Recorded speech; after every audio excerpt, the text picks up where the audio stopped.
Demi nama Bapa dan Putra dan Roh Kudus. Amin. Selamat malam Bapa di dalam surga, Allah yang kami kenal dan kami sembah di dalam nama Tuhan kami Yesus Kristus. Terima kasih buat malam hari ini kami sudah boleh kembali bertemu untuk belajar kebenaran firman-Mu. Urapi kami semua ya Allah, bajak tanah hati kami, biar setiap firman yang kami dengar itu sungguh-sungguh boleh jatuh di tanah hati kami yang subur. Urapi hamba-Mu, sembunyikan di balik salib-Mu saja, biar setiap perkataan yang keluar hanya berasal daripada isi hati-Mu Tuhan, dan itu boleh mengubahkan seluruh keberadaan kami semua. Terima kasih Bapa. Beracaralah Allah Roh Kudus dari awal pertengahan hingga akhir nanti. Dalam nama Tuhan kami Yesus Kristus kami telah berdoa dan mengucap syukur. Amin. Demi nama Bapa dan Putra dan Roh Kudus. Amin. Ya, hari ini kita akan belajar suatu tema yang selang-seling dulu ya, tapi tetap semua akan berkesinambungan ya. Setelah 2 kali pertemuan kita belajar tentang keselamatan ya, maka hari ini kita belajar, saya kasih tema The Greatest Miracle, atau mujizat yang terbesar. Mujizat yang terbesar ya. Oke. Di dalam pelayanannya Tuhan Yesus selama 3 tahun lebih ya, Tuhan Yesus banyak sekali mengadakan mujizat-mujizat ya. Dia banyak sekali, dia mengajar, dia menyembuhkan orang, dan menggandakan roti ya, roti ikan, kasih makan 5.000 orang, meredakan badai, membangkitkan orang mati ya, kemudian jalan di atas air dan lain-lain ya. Di samping dia mengajar, Tuhan Yesus melakukan banyak mujizat. Kalau saya kasih pertanyaan, kira-kira mujizat apa yang dialami oleh manusia yang kira-kira terbesar yang bisa dialami oleh manusia dalam hubungan dia dengan Allah?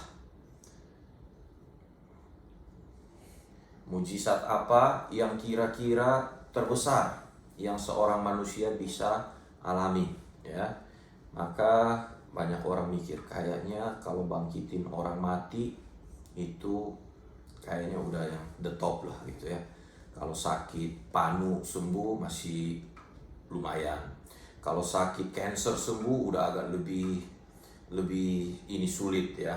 Tapi bangkitin orang mati kayaknya itu udah the greatest miracle ya, mujizat yang terbesar. Tetapi mari kita lihat dari firman Tuhan ya.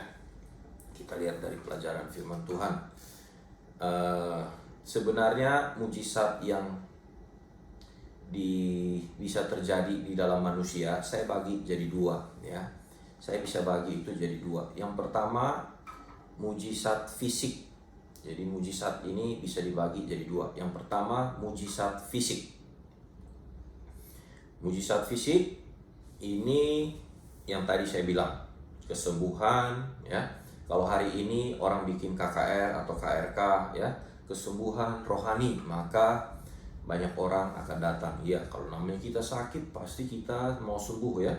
Jadi apapun caranya, maka orang akan mencari ya, kesembuhan, meredakan badai dan lain-lain. Mari kita lihat di Matius 17 ayat yang ke-20. Contoh mujizat fisik ya. Matius 17 ayat 20.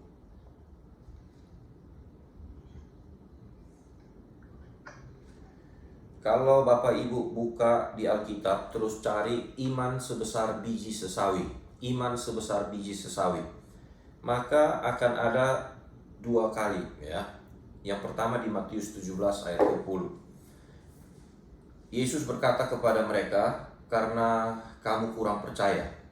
Sebab aku berkata kepadamu, sesungguhnya sekiranya kamu mempunyai iman sebesar biji sesawi saja, kamu dapat berkata kepada gunung ini, pindah dari tempat ini ke sana, maka gunung ini akan pindah dan takkan ada yang mustahil bagimu.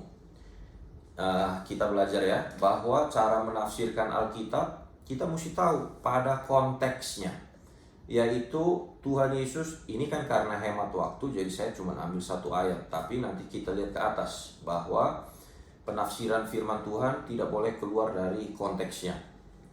Di ayat yang di atas sebenarnya lagi cerita, judulnya di ayat 14, Yesus menyembuhkan seorang anak muda yang sakit ayan. Jadi anak muda ini sakit ayan, terus dia sering jatuh ke dalam api dan ke dalam air. Ternyata dia sakit karena kerasukan roh jahat. Kemudian murid-muridnya datang buat menyembuhkan, mengusir roh jahat tersebut, tetapi roh jahat itu tidak keluar. Maka murid-murid ditegur oleh Tuhan Yesus, kamu nih ya, kalau kamu punya iman sebesar biji sesawi aja, maka kamu dapat berkata kepada gunung ini pindah, maka dia akan pindah. Oke. Apa itu gunung yang dimaksud oleh Tuhan Yesus di sini? Apa itu yang dimaksud dengan gunung di sini? Ya. Banyak orang juga menafsirkan gunung ini secara harafiah ya. Misalnya ada cerita kalau yang sudah pernah ziarah ke Israel, mampir di Mesir, ada cerita gereja sampah kan kalau nggak salah itu ya. Katanya itu hasil berdoa dan bisa pindah lokasi. Jadi gunung bisa pindah ya. Kalau tanya sama saya, benar demikian apa enggak? Saya bilang saya nggak tahu ya. Tetapi sebenarnya poinnya bukan gunung secara harafiah. Karena gunung mau dipindahin, kok fungsinya apa gunung mau dipindahin? Kita doain. Kalau begitu doain aja gunung Merapi hari ini yang lagi mau meletus, suruh dia pindah ke kutub utara, suruh jadi meletus, gak ada korban. Gunung di sini, mesti terjemahin sesuai dengan konteksnya ya. Gunung di sini lambang daripada mujizat secara fisik. Saya ulangi, gunung di sini lambang adalah perlambangan mujizat secara fisik. Ada yang gunungnya sakit penyakit, ada yang gunungnya bokek, nggak punya duit ya. Ada yang gunungnya jomblo, nggak punya pacar. Ada yang gunungnya mungkin nggak punya rumah ya, dan lain-lain. Jadi dia sudah bertahun-tahun, kayaknya itu suatu permasalahan. Jadi gunung ini lambang dari suatu permasalahan secara fisik ya. Dari Tuhan bilang kalau kamu punya iman sebesar biji sesawi, maka gunung ini bisa pindah ya. Dan Tuhan Yesus memang melakukan banyak sekali mujizat ya, banyak sekali mujizat. Sampai hari ini mujizat itu masih ada, masih tetap ada, meskipun ada yang dengar, ada yang nggak dengar ya. Kenapa? Karena ya Yesus Kristus itu tetap sama, baik kemarin maupun hari ini dan sampai selama-lamanya. Ibrani 13 ayat 8. Jadi kalau dulu dia bikin mujizat, hari ini Yesus juga hidup, dia duduk di sisi kanan Allah Bapa, maka mujizat pun ada ya. Tetapi mari kita lihat baik-baik ya. Mujizat ini sebenarnya bukanlah merupakan tujuan utama ya. Mujizat ini bukanlah merupakan tujuan utama. Karena kata mujizat di dalam bahasa Yunaninya adalah semeion ya. Semeion. Semeion itu artinya tanda. Semeion, tanda ya. Tanda. Maksudnya apa tanda? Tanda itu adalah penunjuk arah. Penunjuk arah, bukan tujuan. Misalnya kalau saya lihat tanda 10 km lagi sampai Jakarta. 10 km lagi ada tanda, 10 kilo lagi sampai Jakarta. Maka saya belum sampai tujuan saya. Tujuan saya ke Jakarta. Tanda itu hanya menunjukkan arah bahwa Jakarta ke sana 10 kilo lagi. Ya. Maka mujizat-mujizat yang Tuhan Yesus lakukan dan kerjakan waktu itu, dan sampai hari ini kita harus menyikapinya juga dengan benar. Yaitu apa? Mujizat itu adalah tanda, penunjuk arah, sarana, bukanlah tujuan akhir. Ya, mujizat adalah tanda, sarana, bukanlah tujuan akhir. Ya. Dalam hidup sampai hari ini, kalau saya mau bersaksi, tapi saya nggak akan bersaksi yang sini ya. Kalau mau cerita tentang mujizat secara fisik yang saya alami dalam hidup saya, dalam mengikuti Tuhan sampai hari ini, mungkin kita bisa 3-4 session sendiri. Jadi 4 kali pertemuan hanya untuk Elfri cerita mujizat yang dia alami ya. Terlalu banyak. Salah satu ajalah dulu saya pernah sakit eksim. Tangan saya kena eksim, gatal. Saya ke dokter, dokter berkata ini eksim kontak. Nah, saya nggak tahu nih ada dokter sini gitu ya. Katanya eksim kontak itu nggak bisa sembuh. Kata dokter yang saya pergi ya. Kalau kamu stres, dia akan gatel. Kalau kamu pakai sabun dengan kadar yang nggak benar, maka dia gatel.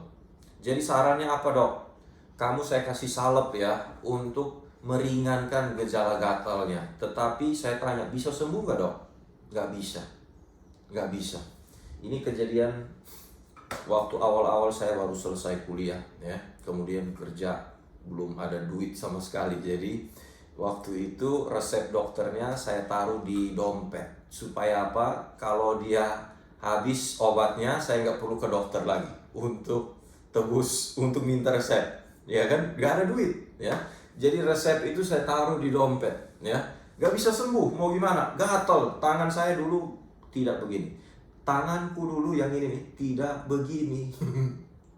Tetapi kalau tangan saya dulu ini dia hancur, kulitnya hancur ya. Karena gatal, garuk-garuk sampai malu kalau salaman sama orang.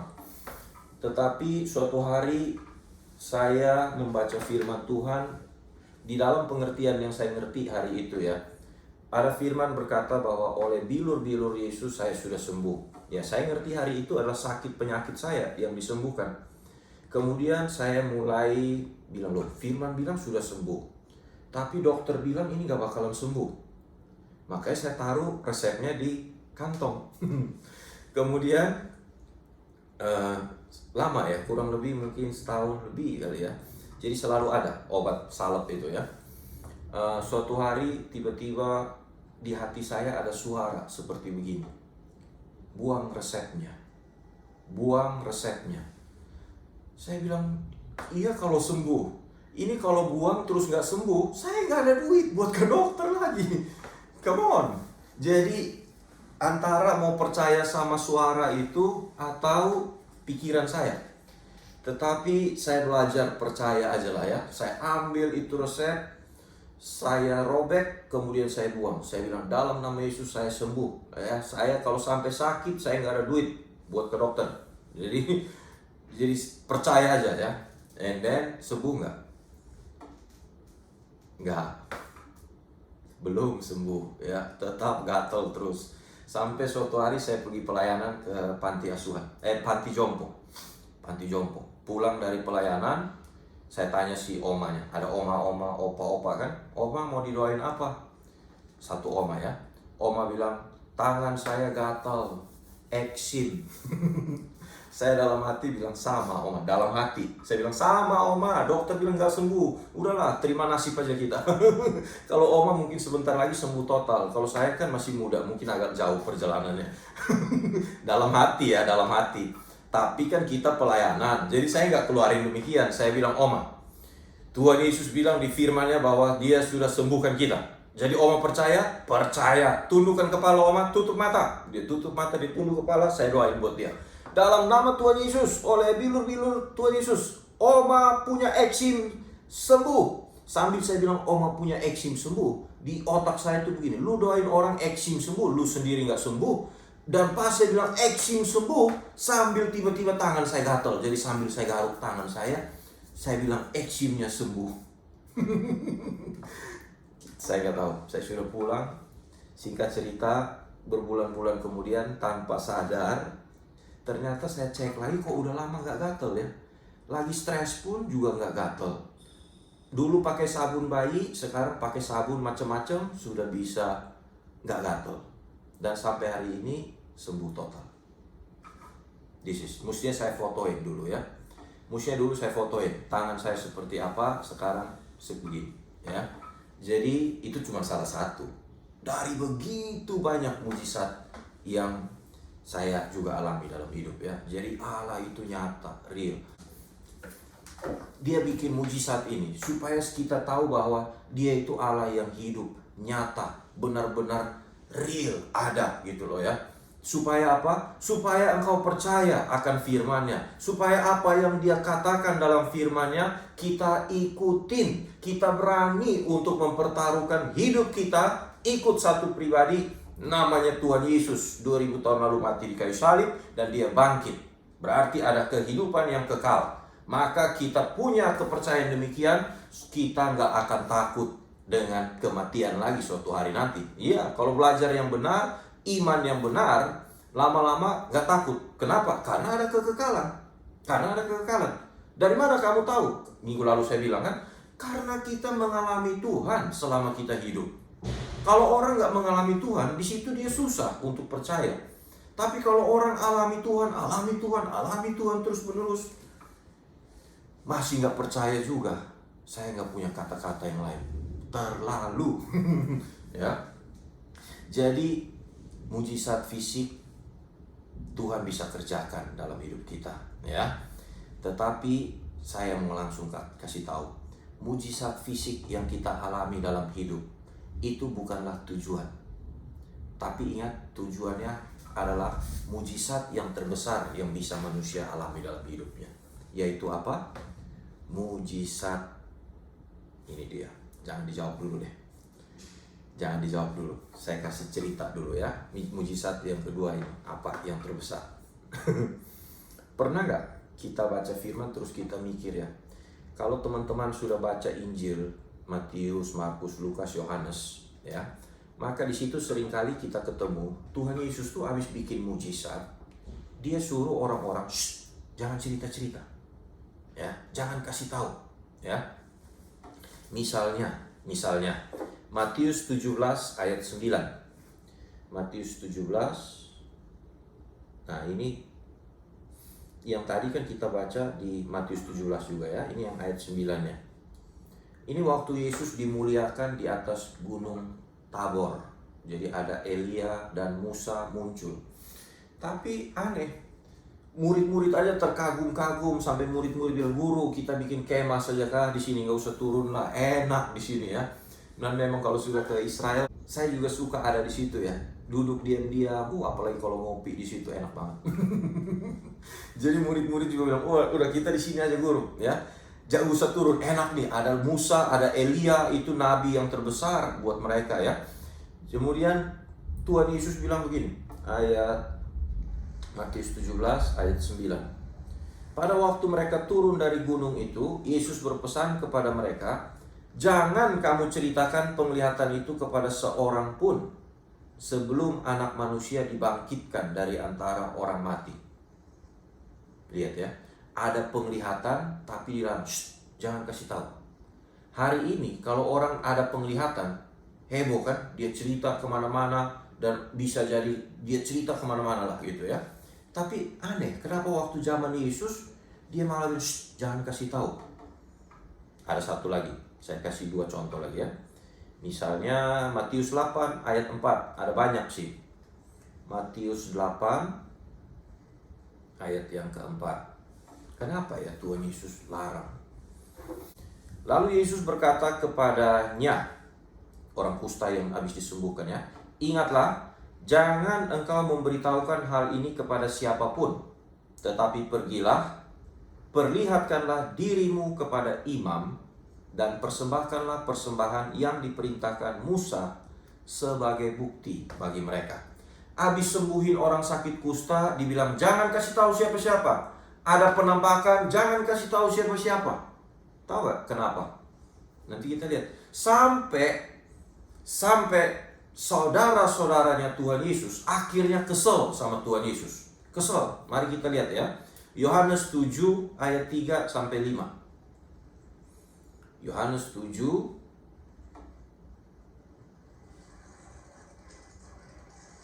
ayat 3 sampai ayat 5. Cerita Yesus pergi ke Yerusalem untuk hari raya Pondok Daun ya. Maka kata saudara-saudara Yesus kepadanya, berangkatlah dari sini dan pergilah ke Yudea, supaya murid-muridmu juga melihat perbuatan-perbuatan yang engkau lakukan. Sebab tidak seorang pun berbuat sesuatu di tempat tersembunyi jika ia mau diakui di muka umum. Jadi mereka bilang, kalau kamu benar anak Allah, kalau kamu benar-benar Mesias, pergilah ke orang ramai, bikin mujizat di sana, jangan sembunyi-sembunyi. Saudara-saudaranya juga bingung ya. Yesus ini kok begini ya? Habis bikin mujizat dia sembunyi, habis bikin mujizat dia jangan kasih tahu siapa-siapa. Maka mereka kesel. Udahlah, kesana lah, ceritain sama orang, biar orang tuh mengakui engkau gitu ya. Jika engkau berbuat hal-hal yang demikian, tampakkanlah dirimu kepada dunia. Tampakkan dirimu kepada dunia. Sebab saudara-saudaranya sendiri pun tidak percaya kepadanya. Jadi mereka juga, ini Yesus ini kenapa ya? Kalau dia Mesias, dia sudah bikin mujizat, tapi sembunyi-sembunyi. Maka akhirnya keluar statement tersebut ya.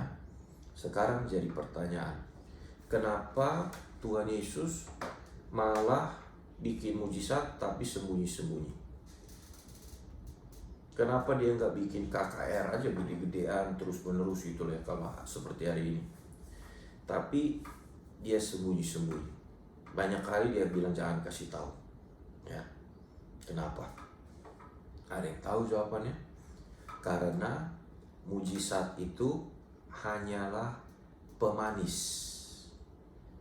Pemanis atau penarik orang untuk datang dengerin pengajaran yang dia ajarkan. Saya ulangi. Mujizat itu hanyalah pemanis supaya orang mau dengerin, datang buat dengerin dia ngajar. Seperti kalau hari ini, misalnya kalau saya khotbah, sambil saya khotbah, terus dikasih karunia buat kesembuhan. Saya bilang, ada satu orang di sini nih ya, yang jomblo, ketahuilah besok pagi kamu ketemu jodohmu. And then kemudian dia ketemu, oh dia cerita, ada yang sakit di sini, kemudian sembuh. Oh, minggu depan PA kita full sama orang sakit. Full sama orang sakit, full sama orang-orang yang butuh mujizat, ya. Tetapi ya itu pemanis supaya orang datang. Tetapi orang datang nanti harusnya bukan untuk mujizat. Karena mujizat ini adalah tanda. Ingat, tanda. Saya tunjukin ya. Yohanes 6 ayat 26. Yohanes 6 ayat 26. Ceritanya Yesus habis bikin mujizat. Kemudian dia capek. Dia ingin istirahat, menyendiri ya. Ketika hari sudah malam, Yesus pergi ke danau lalu naik ke perahu ya.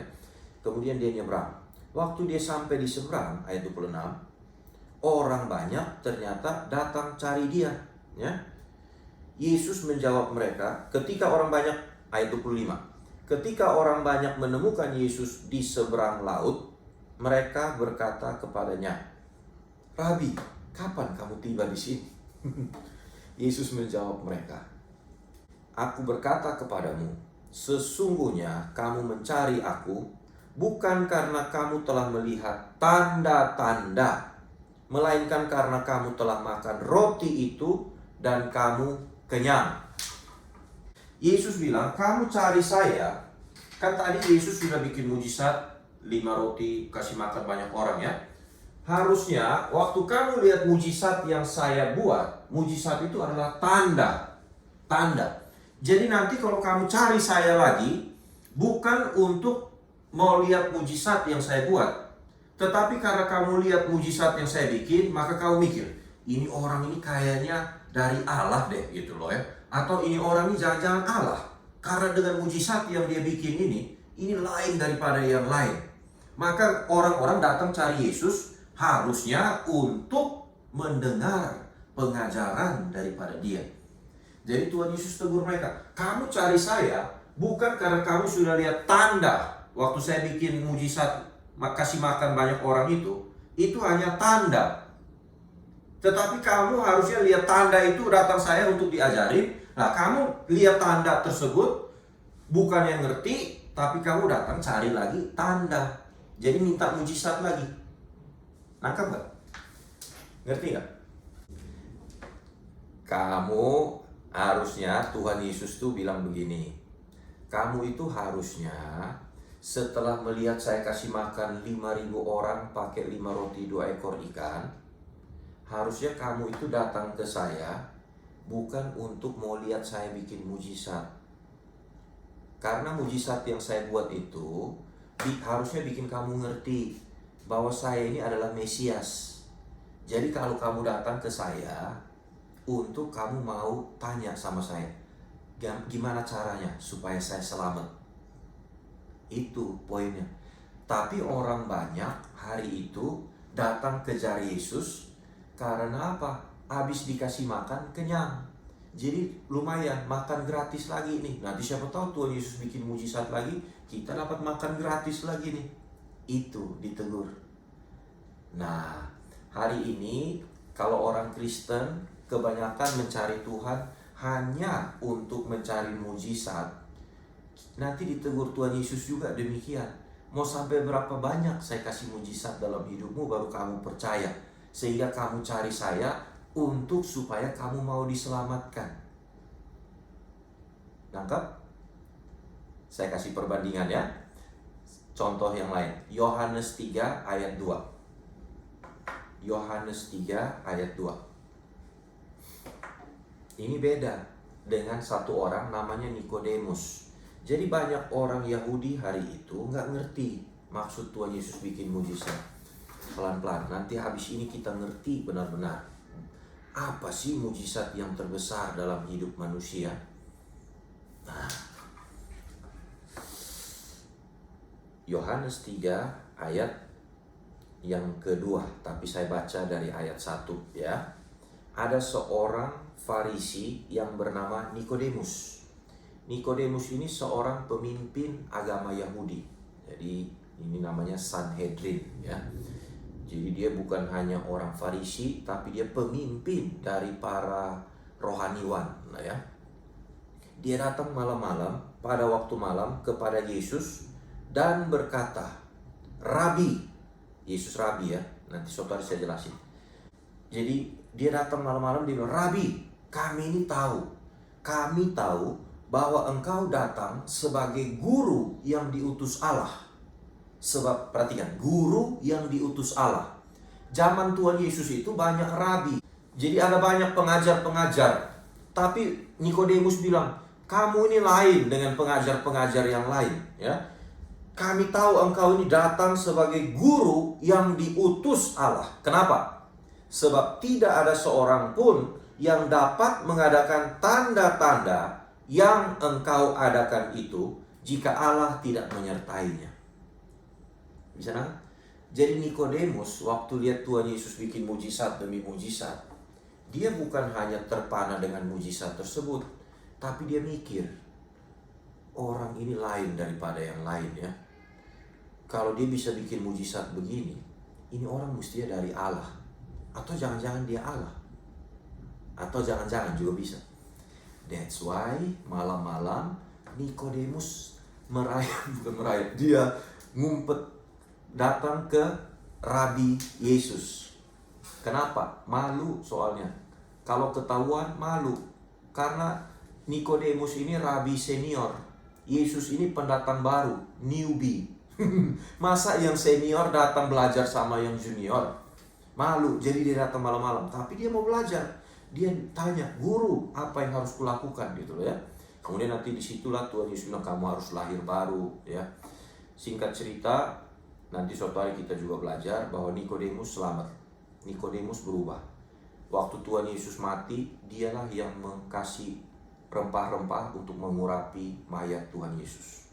Ya, jadi Nikodemus ini pertemuan dia malam hari itu mengubah hatinya. Pertemuan dia malam itu dengan Tuhan Yesus mengubah hatinya. Nikodemus melihat mujizat yang dibuat oleh Tuhan Yesus bukan sebagai tujuan, tetapi itu hanya tanda-tanda. Oh, ini tandanya berarti apa? Ini orang dari Allah nih. Bisa nangkep? Seperti tadi saya cerita di awal, kenapa Tuhan kasih saya mujizat begitu banyak dalam hidup saya sampai hari ini. Kenapa Tuhan bikin mujizat begitu? Supaya kamu percaya, Elfri, bahwa saya Allah yang nyata, yang ada. Kalau kamu percaya, berarti setiap perkataan dalam firman-Ku ini adalah iya dan amin. Ini benar. Jadi kalau Tuhan Yesus ngomong apapun di Alkitab, meskipun itu berat, meskipun itu sulit, tapi saya mau berjuang untuk melakukannya. Kenapa? Karena saya sudah mengalami mujizat-mujizat, tanda-tanda yang membuat hati kita makin percaya. Jadi mujizat ada dua, ya. Mujizat semeion, ya, tanda. Yang pertama itu mujizat fisik, ya. Yang pertama ini fisik. Fisik ini tadi yang kita baca itu, ya, lambangnya gunung di pohon. Iman sebesar biji sawi dapat memindahkan gunung. Tetapi mujizat ini bukanlah mujizat yang terbesar. Mujizat yang terbesar yang bisa dialami oleh manusia adalah mujizat apa? Hati. Mujizat hati. Ini muncul lagi gambar saya yang sangat ikonik ini akan muncul. Mujizat yang terbesar adalah mujizat hati. Percuma orang terima mujizat secara fisik kalau tidak mengubah hatinya untuk percaya kepada Tuhan. Percuma orang disembuhkan berkali-kali tetapi disuruh PA nggak mau. Nanti hatinya nggak berubah. Saya pernah ketemu waktu saya ngajar, ada satu selesai ngajar, ya, ada seorang berkata kepada saya begini, ya, Pak Elfri, saya pernah koma loh, tapi kemudian saya disembuhkan Tuhan. Saya lihat ada cahaya putih, kemudian saya gak jadi titik, jadi hidup lagi. Kemudian saya masih hidup. Wow, luar biasa ya Bu, ini hebat berarti Bu, pasti Tuhan punya rencana. Saya belum selesai kagumnya, dia bilang bukan hanya sekali, tapi 3 kali koma. 3 kali koma, tapi sembuh lagi dengan cara yang ajaib. Saya langsung bilang ini Tuhan pasti punya rencana luar biasa buat ibu ini, ya. Terus saya bilang sama dia, Bu, oke Bu, itu Tuhan pasti punya rencana. Apa rencana Tuhan buat saya? Dia tanya sama saya. Lah saya jawab, saya nggak tahu Bu. Saya sendiri tahu rencana Tuhan buat saya. Bertahun-tahun saya gumuli dalam hidup saya. Bertahun-tahun. Waktu mau jadi full timer ini emang langsung jadi full timer. Itu bertahun-tahun menggumulinya. Jangan bilang langsung. Tanya, beneran gak Tuhan suruh saya full timer? Jangan-jangan kita sudah pikir jadi full timer, tahu-tahu suatu hari nanti ketemu Tuhan, Tuhan bilang, Elfri, dulu tuh lu mestinya jadi businessman atau lu buka toko lah. Kenapa lu pilih jadi full timer? Terus kita, aduh, sudah berjuang, ternyata salah jalan. Jadi pergumulan. Jadi saya bilang, ya Bu, Ibu harus ikut PA. Ini kan tiap hari ini kan ada pendalaman Alkitab, belajar firman. Nanti lama-lama pikiran ibu tuh kebuka dan ibu bisa ketemu tujuan hidup ibu itu. Kenapa ibu disembuhkan 3 kali dari koma. Dan saya kaget ketika kemudian muncul alasan begitu banyak. Mesti jemput anak sekolah, mesti ngapain, dan macam-macam alasan mulai bermunculan. Kasihan. Mujizat yang dialami berkali-kali dalam hidupnya harusnya sanggup untuk merubah hatinya, ya. Tetapi kenapa kok dia nggak datang cari Tuhan? Harusnya kan buat kita datang cari Tuhan untuk tahu, Tuhan, kamu sembuhkan saya ini maksudnya apa? Tuhan punya rencana apa? Tuhan, tadinya saya bokek, toto sekarang nih saya punya duit banyak sekali. Maksudnya apa? Tuhan kasih saya mujizat ini. Tuhan, dan lain-lain dan seterusnya. Nangkep ya? Jadi jangan berhenti di mujizat. Ya. Orang harus sampai kepada perubahan hati. Nah, ini hati nih, lihat. Mujizat yang terbesar adalah hati yang berubah. Ini saya tunjukin. Lukas 17. Lukas 17 ayat 1 sampai ayat 6. Ini mujizat yang kedua, ya. Yesus berkata kepada murid-muridnya, tidak mungkin, tidak akan. Lukas 17. Yesus berkata kepada murid-muridnya, tidak mungkin, tidak akan ada penyesatan. Tetapi celakalah orang yang mengadakannya.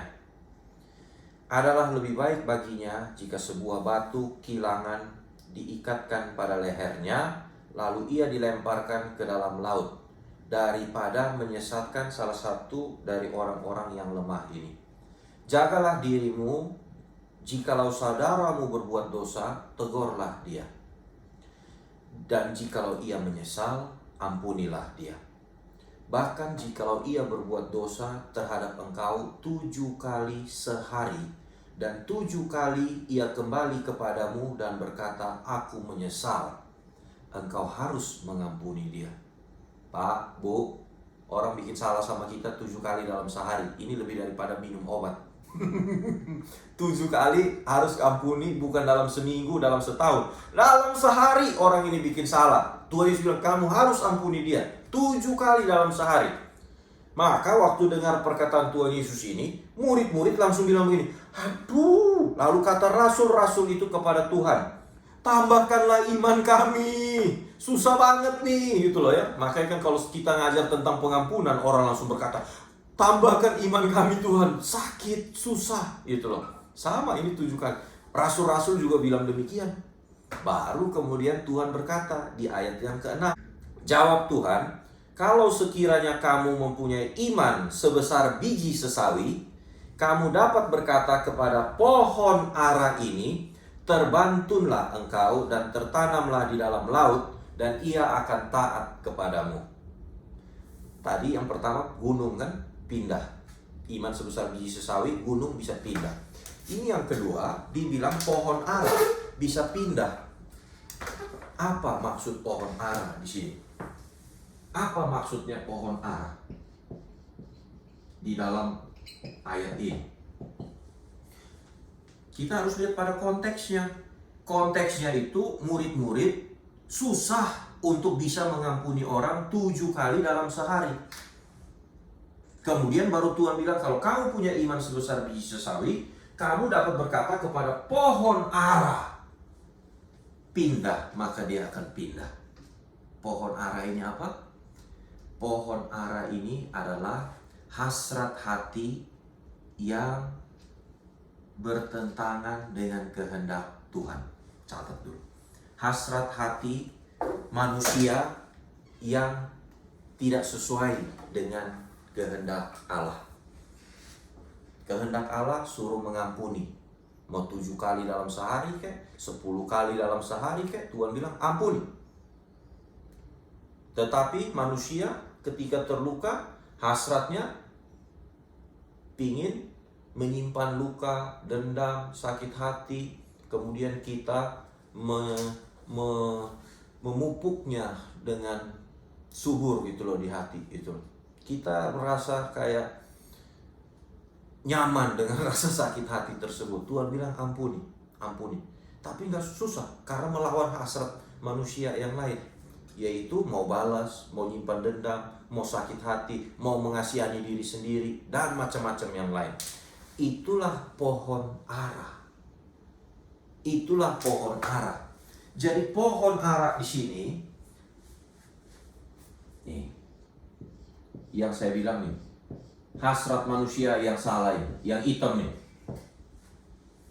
ini harus dimatikan terus menerus sampai di pohon ara ini pindah semuanya, sampai nanti yang terakhir kan langsung aja. Kalau gambar hati, saya langsung ke stage yang terakhir. Tadinya jahat banget, harus sampai bukan hanya putih, tapi ganti warna, jadi warna merah, yaitu warna Ini cuma lambang aja ya, bukan lambang, ini cuma saya karena spidolnya merah ini supaya kita ngerti. Warna merah adalah ketika kita punya hasrat sudah sejalan dengan hasratnya Tuhan. Jadi pohon ara ini adalah hasrat manusia yang bertentangan dengan kehendak Allah. Mujizat mana yang terbesar?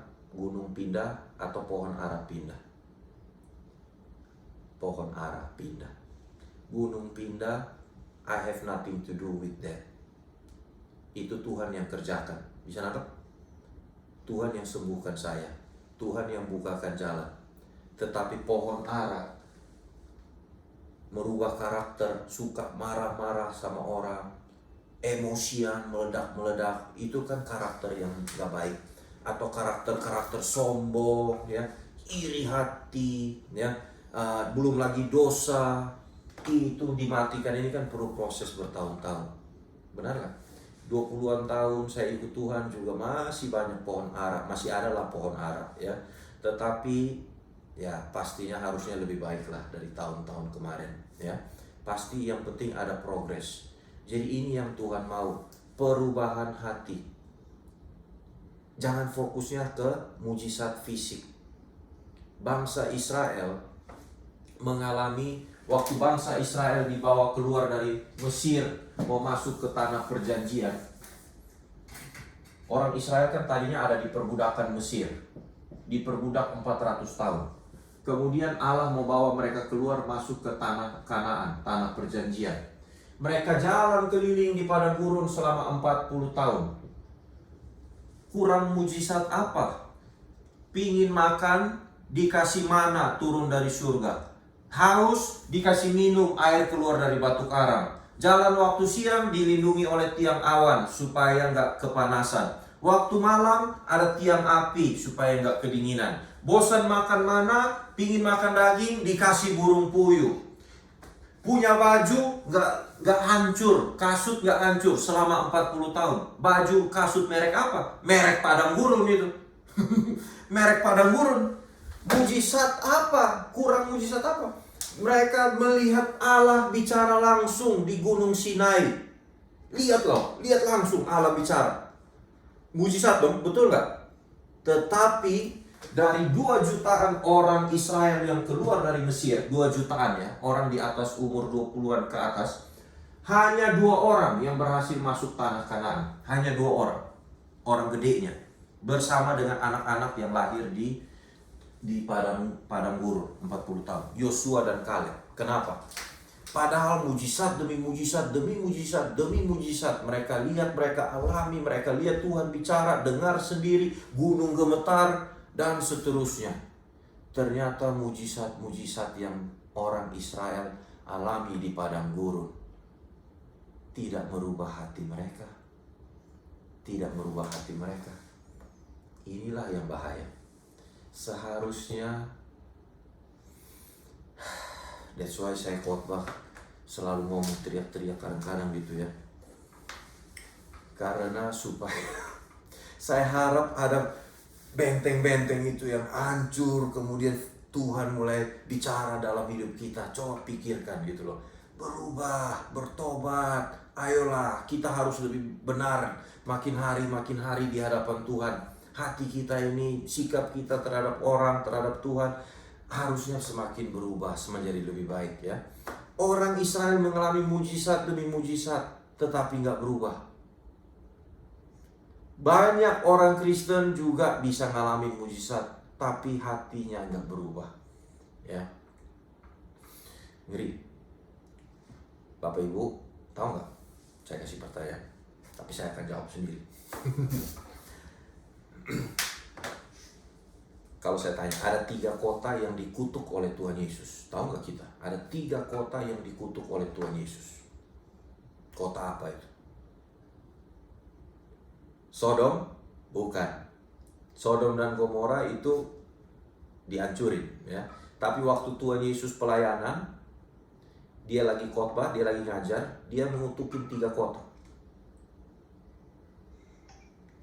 Yerusalem bukan. Yerusalem ditangisin. Nah, benar. Korazim. 3 kota, coba lihat ya. Catat aja. Matius 11, 20, 24. Nah, tuh. Sekarang Mr. Google bicara gitu ya. Ya, bisa cari di Google, search. Bisa cari. Korazim, Betsaida, Kapernaum. 3 kota yang dikutuk Tuhan Yesus. Korazim, Betsaida, dan Kapernaum. Tahu gak kenapa dikutuk Tuhan Yesus? Nah, kalau ini cari di Google kayaknya nggak ada. Kenapa 3 kota ini dikutuk Tuhan Yesus? Ada di Matius 11, 20, 24. Saya bacain ya. Lalu Yesus mulai mengecam kota-kota yang tidak bertobat. Tuh, tidak bertobat. Sekalipun di situ ia paling banyak melakukan mujizat-mujizatnya. Nah, inilah 3 kota tersebut. Korazim, Betsaida, Kapernaum. Tahu gak kenapa? Lihat. Tuhan Yesus sudah bikin mujizat. Tujuan mujizat itu buat orang bertobat, hatinya berubah. Kalau orang ngalamin mujizat tapi nggak bertobat, maka sebenarnya sia-sia, percuma. Saya suka bilang begini ya, orang sakit bermohon mujizat Tuhan, kemudian bisa sembuh, ya sembuh. Tapi suatu hari mati juga. Suatu hari orang ini akan mati. Orang bokeh, nggak punya duit, terus dapat berkat, dapat mujizat, kemudian jadi kaya. Tapi mati juga nggak? Mati juga. Jadi kalau hanya untuk hal-hal yang fisik, maka sebenarnya sia-sia. Harusnya kenapa? Karena ketika orang ini mati, maka yang akan dipakai untuk mempertanggungjawabkan diri kita di hadapan Allah adalah warna hati kita. Ini warna hatinya sudah sampai mana? Posisi hati kita sudah bagaimana? Kan semua manusia akan dihakimi berdasarkan perbuatan. Jadi harusnya hati inilah tujuan yang utama. Hati ini adalah mujizat yang terbesar. Korazim, Betsaida, Kapernaum dikutuk. Celakalah engkau Korazim, celakalah engkau Betsaida. Karena jika di Tirus dan Sidon terjadi mujizat yang telah terjadi di tengah-tengah kamu, sudah lama kota-kota itu bertobat dan berkabung. Tapi Tirus dan Sidon nanti pada hari penghakiman lebih ringan daripada kamu tanggunganmu. Dan engkau Kapernaum, apakah engkau akan dinaikkan sampai ke langit? Tidak, engkau akan diturunkan ke dunia orang mati. Karena jika di Sodom terjadi mujizat yang telah terjadi di tengah-tengah kamu, kota itu tentu masih berdiri sampai hari ini. Sodom dan Gomora, Tuhan bilang, kalau dulu saya bikin mujizat di Sodom dan Gomora, mungkin itu orang-orang bertobat. Tapi di Kapernaum, tahu gak Kapernaum yang suruh ke Israel? Kasih foto di bawah itu. Kapernaum, the town of Jesus. Yesus itu pelayanannya di Kapernaum. Ya, dia tinggal di rumah siapa? Di rumah mertuanya Simon Petrus. Ada batu kan di situ kan? Nanti ada batu, ada tulisannya Jesus was here. Enggak, yang terakhir saya bercanda. Ada batu terus ada tulisan 3 murid dia. Itu betul ya. Jadi dia tinggal di Kapernaum. Dia banyak bikin mujizat di situ. Tetapi mereka enggak bertobat. Mereka enggak percaya. Harusnya mujizat yang kita terima membuat hati kita berubah. Membuat hati kita berubah. Itu maksud daripada mujizat, ya. Coba kita lihat lagi ya. Kisah 2 ayat 22. Kisah para Rasul 2 ayat 22.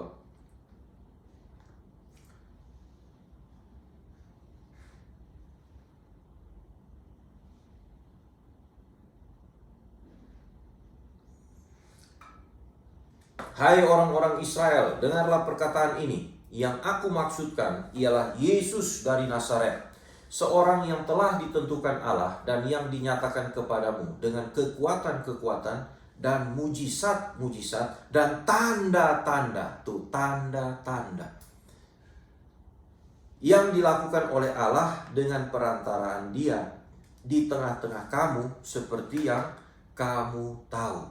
Mujizat itu hanya tanda. Mujizat fisik itu hanya tanda. Karena tujuan Tuhan itu merubah hati manusia. Nanti suatu hari saya akan kasih tahu. Saya kasih clue-nya aja ya. Sebenarnya kekristenan ini yang terpenting di dalam kekristenan apa? Kalau misalnya banyak hal kita bisa eliminir dalam proses ibadah kita bersama Tuhan, hanya satu yang tidak boleh tidak ada di dalam hubungan kita dengan Tuhan. Apa? Belajar firman Tuhan. Nanti saya buktikan. Belajar firman Tuhan. Ya. Kenapa? Tuhan Yesus 3 tahun itu dia mengajar. Kemana-mana dia mengajar. Sudah bangkit dari antara orang mati 40 hari kan dia belum naik ke surga. Dia menampakkan diri dan apa yang dilakukan? Dia mengajar lagi. Dia mengajar. Mengajar apa? Injil kerajaan Allah. Dia kasih tahu tentang ada kekekalan nanti loh. Ayo sungguh-sungguh kumpulkan harta di surga dan lain-lain. Itu Injil kerajaan Allah. Tetapi memang kekristenan hari ini sudah gimana ya? Bahasa yang agak ringan sedikit ya. Sudah agak membengkok gitu loh ya. Gak bikin orang fokus pada kekekalan. Kekristenan hari ini orang dibikin fokus kepada hidup di dunia yang 70-80. Itu pun sebenarnya cepat sekali. Kalau kita nyampe 70-80 ya. Tapi kan hidup ini cepat sekali. Kalau orang gak diajarin tentang kekekalan, nanti bawa apa dia untuk menghadap Tuhan? Apa yang sudah dipersiapkan untuk di kekekalan? Ini yang bahaya ya. Balik ke Lukas 17 ya. Lukas 17.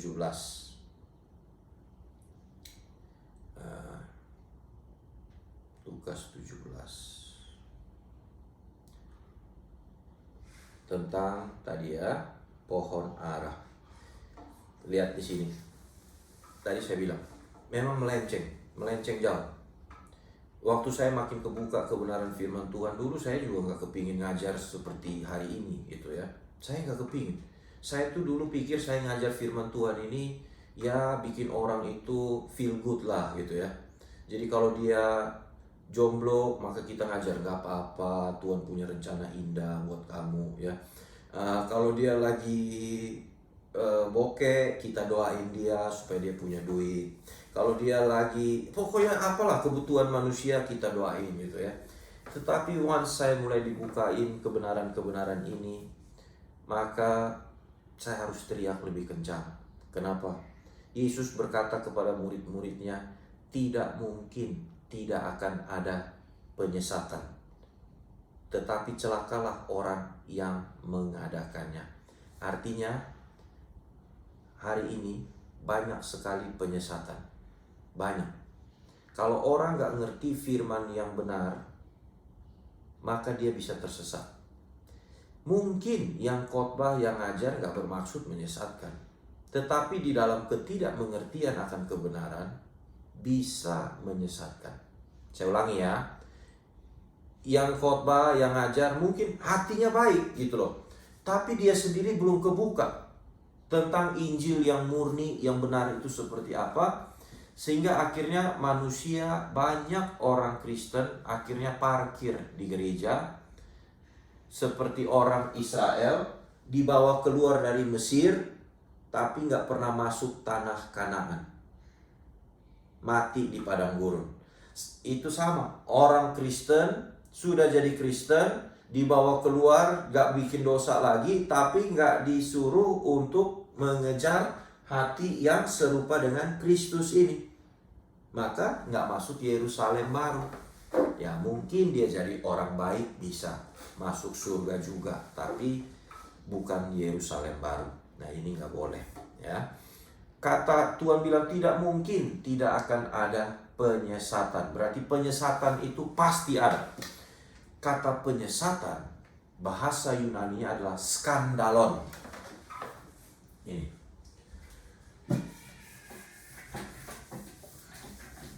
Skandalon.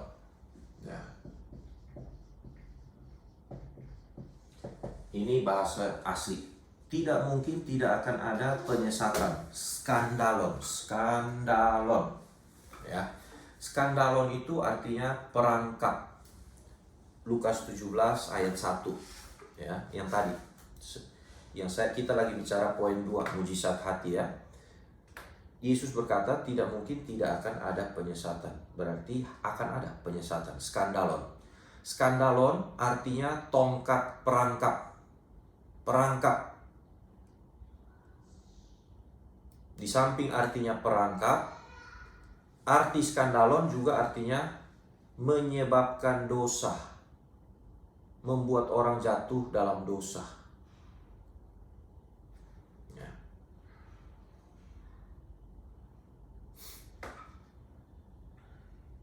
Kalau Injil nggak diajarin dengan benar, maka banyak orang mungkin dia tidak berdosa secara adikia. Ingat pelajaran kita, adikia, dosa kejahatan. Tetapi orang ini berdosa hamartia, meleset. Dia nggak pernah tahu kehendak Tuhan dalam hidupnya. Dia nggak pernah sampai bisa melakukan kehendak Tuhan. Adikia. Dia nggak tahu panggilan hidup dia apa dalam hidup ini. Ya, dia nggak tahu rencana Tuhan dalam hidupnya apa. Banyak orang hamartia. Ya, skandalon. Maka kita perlu belajar terus-menerus kebenaran firman Tuhan. 1 Petrus 2, 24 sampai 25. 1 Petrus 2, 24 sampai 25.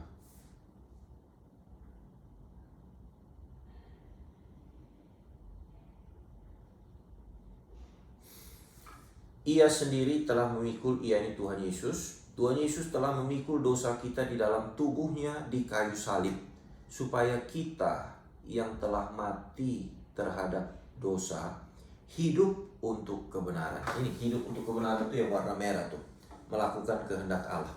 Jadi bukan hanya berhenti berbuat dosa, tetapi melakukan kehendak Allah. Berhenti berbuat dosa baru one thing, tetapi sudah melakukan kehendak Allah. Nah ini dia ya. Oleh bilur-bilurnya kamu telah sembuh. Sembuh dari apa? Sekarang saya baru ngerti. Ternyata sembuh di sini adalah sembuh dari pohon ara di hati. Bukan kesembuhan fisik, tetapi kesembuhan batin, kesembuhan jiwa. Jiwa yang sakit ini harus disembuhkan. Karena lihat konteksnya ayat 25. Sebab dahulu kamu sesat seperti domba, tetapi sekarang kamu telah kembali kepada gembala dan pemelihara jiwamu. Jadi manusia ini semua daripada kita. Maaf, kita mungkin tidak sakit secara fisik, tetapi kita sakit secara jiwa. Ya, ini kan perlu dirawat.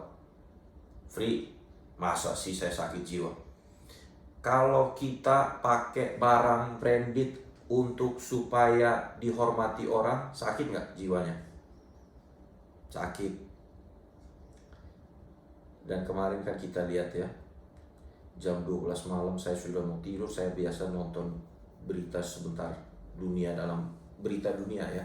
Maunya nonton berita dunia, tapi tadi malam, kalau nggak salah kemarin malam ya, malah muncul breaking news yang ketangkap KPK. Aduh, saya kebayang itu orang dijejerin di belakang. Kebayang nggak? Kemudian KPK bacain itu. Saya dalam hati itu ini dipermalukan sebenarnya. Ini dipermalukan. Kita sudah jam 12 sudah mau tidur, ada orang yang masih dipermalukan di hadapan umum, gitu loh. Benar-benar mengerikan. Untuk apa? Terjebak dengan kenikmatan dunia. Tapi hari ini saya mau bilang, ketangkap KPK, tapi kalau bertobat masih ada kesempatan selamat. Nangkap ya? Yang ngeri itu ketangkap Tuhan di penghakiman, gak ada kesempatan lagi. Jadi hari ini kalau ada kejadian-kejadian dalam hidup kita, ditegur dan lain-lain, gak apa-apa, bertobat ya. Tapi itu benar-benar malu gitu ya. Cuma saya juga mikir, suatu hari nanti kalau kita berhadapan dengan Tuhan, nanti Tuhan akan jejerin, bukan untuk dipermalukan, tapi untuk menerima kemuliaan, menerima keselamatan. Itu ada ayatnya, nanti kita bahas ya. Dan kita menantikan hari-hari tersebut ya. kita sembuh dari kesesatan hati, kembali kepada pemelihara jiwa. Pemelihara jiwa, ya. Saya dalam pelayanan banyak ketemu. Ada orang yang koma 40 hari loh. Ada lagi, ini orang lain lagi. Koma 40 hari, sembuh. Sembuh. Tetapi, disuruh berubah, kerasnya minta ampun. Kerasnya minta ampun. Gila ya, mujizat apa lagi yang perlu dibutuhkan untuk orang itu bisa berubah hatinya? Harusnya kan kita mau lah, ya Tuhan sudah sembuhin saya ini, kemudian saya ini tadinya mestinya mati lah gitu loh. Tapi kalau Tuhan kasih saya kehidupan, apa sih yang Tuhan mau? Harusnya kan kita cari demikian ya. Banyak orang gak ngerti. 1 Petrus sedikit lagi kita selesai. 1 Petrus 1 ayat 6 sampai 10. 1 Petrus 1 ayat 6 sampai 10. Pohon ara ini yang sebenarnya ada satu bahasa yang saya di Alkitab bilang itu poneros. Poneros. Hasrat hati yang jahat itu poneros. Itu sama pohon ara dalam konteks ini ya. Poneros. Poneros itu adalah hasrat hati manusia yang jahat. Contohnya waktu kita berdoa Bapa kami, jangan masukkan kami ke dalam pencobaan, tapi bebaskanlah kami dari yang jahat. Nah, selama ini kita pikir yang jahat itu siapa? Iblis kan? Padahal ternyata yang jahat itu adalah pohon ara itu loh, di hati kita itu loh. Itu poneros. Karena kata yang jahat itu bukan diabolos. Kalau diabolos itu iblis. Bahasa Yunani diabolos untuk iblis. Tapi di situ poneros. Bebaskanlah kami dari poneros. Saya ini masih punya hasrat yang salah. Tolong. Nah, inilah perjuangan kita. Nanti Tuhan akan izinkan ada peristiwa-peristiwa dalam hidup supaya poneros kita bisa keluar dari hati kita. Jadi kalau orangnya sombong, nanti dia akan ngalamin direndahkan orang, atau dia ketemu orang yang lebih sombong dari dia. Di situ. Orang yang pemarah, nanti dia akan ada ujian-ujian, tombolnya kesentuh supaya dia bisa marah-marah.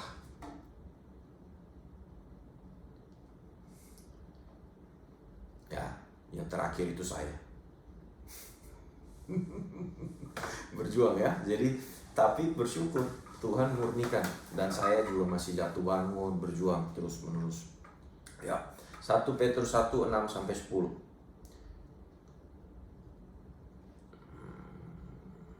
Saya baca ini.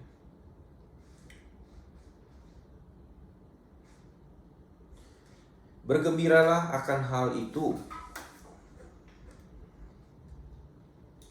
Bergembiralah akan hal itu. Hal itu apa? Hal itu adalah, bisa lihat di ayat di atasnya, yaitu apa? Ujian-ujian ya yang kita dapati dalam kehidupan kita ya. Bergembiralah akan hal-hal itu. Bergembiralah akan hal itu. Hal itu adalah di ayat 5, yaitu keselamatan yang nanti akan diberikan kepada kita ya. Ini lihat, keselamatan dimensi akan datang. Bergembira nanti, waktu kamu nanti akan dilantik oleh Tuhan. Mas, baik sekali hai hambaku yang baik dan setia. Bergembiralah, pengharapan itu. Saya suka bayangin, tapi saya bayanginnya nggak muluk-muluk. Karena itu kan ada Musa, ada Daud ya, kita pasti jauh lah. Tapi minimal masuk ya, semoga masuk gitu ya. Saya mikirin gitu, nanti ketemu dengan Tuhan Yesus face to face. Saya suka ada satu lagu ini, I can only imagine. Saya hanya bisa membayangkan. I can only imagine bagaimana nanti suatu hari face to face dengan Tuhan Yesus. Itu real Bapak Ibu ya. Bergembiralah akan hal itu, sekalipun sekarang kamu seketika harus berduka cita oleh berbagai-bagai pencobaan. Maksud semua pencobaan itu adalah apa? Membuktikan kemurnian imanmu yang jauh lebih tinggi nilainya daripada emas yang fana, yang diuji kemurniannya dengan api. Kemudian sehingga kamu memperoleh puji-pujian dan kemuliaan dan kehormatan pada hari Yesus Kristus menyatakan dirinya. Sekalipun kamu belum melihatnya, kamu percaya, kamu mengasihinya, kamu percaya kepada dia, sekalipun sekarang tidak melihatnya. Kenapa? Ayat 9. Karena kamu telah mencapai tujuan imanmu, yaitu apa? Keselamatan jiwa. Tujuan iman itu bukan kesembuhan fisik. Tujuan iman itu bukan supaya kalau miskin jadi kaya atau mujizat-mujizat fisik yang lain. Ya, itu butuh iman juga, betul. Tapi itu bukanlah tujuan iman yang utama. Tujuan iman yang utama adalah ini loh, perubahan manusia batiniah kita sehingga kita diselamatkan. Ya. Ingat, tujuan kekristenan kita adalah apa? Menjadi serupa dengan Kristus. Maka apa mujizat terbesar yang bisa dialami oleh manusia? Yaitu memiliki hati yang sempurna, yang serupa dengan Kristus. Buat apa orang memperoleh seluruh dunia ini tetapi kehilangan nyawanya? Kemarin apa hari ini? Maradona umur 60 meninggal. Itu Maradona itu kan memperoleh dunia ini, seluruh dunia ini. Tetapi nasibnya di kekekalan bagaimana? Kita nggak tahu, saya juga nggak tahu. Bisa nangkap ya? Itu contohnya. Itu kita harus pikirin, jangan main-main. Ada orang terkenal, hebat, dan lain-lain. Tapi di mata Tuhan, apakah dia berhasil atau tidak? Inilah perjuangan kita. Jadi, hari ini saya mau rangkum dengan begini. Mujizat ada dua. Mujizat pertama, mujizat fisik. Ya, kalau kita membutuhkan mujizat fisik, kita mau berdoa minta pertolongan Tuhan, nggak apa-apa, boleh. Kalau Tuhan berkenan, maka Tuhan intervensi, ya. Tetapi kita juga harus hidup bertanggung jawab, ya, bertanggung jawab. Jaga makan, jaga olahraga, jaga pola hidup, ya. Itu harus bertanggung, kerja keras, ya. Itu jangan minta mujizat fisik terus tapi malas, nggak mau dan lain-lain. Itu ceroboh, ya. Tetapi mujizat fisik bukanlah tujuan akhir. Kalau mujizat kita alami ataupun tidak alami, Tuhan itu tetap Allah yang baik, Allah yang mengasihi. Dan itu harusnya merubah hati kita untuk mau semakin disempurnakan. Kita wajib hidup seperti Tuhan Yesus hidup. Ya, mujizat ada tanggung jawab. Ya, mujizat yang terbesar waktu kalau kita lihat cerita tentang anak bungsu dan anak sulung, mujizat yang terbesar adalah anak bungsu pulang ke rumah bapa dan kemudian dia melakukan kehendak bapa. Itu mujizat yang terbesar. Pulang ke rumah bapa dan melakukan kehendak bapa. Bukan dapat warisan lagi, tetapi pulang ke rumah bapa dan melakukan kehendak Bapa, ya. Untuk apa orang memperoleh dunia ini tapi kehilangan nyawanya? Maka kita harus dengar Injil yang benar, yang terus mengingatkan kita. Untuk apa? Kumpulkan harta di surga. Kiranya Tuhan menolong kita semua. Amin. Amin.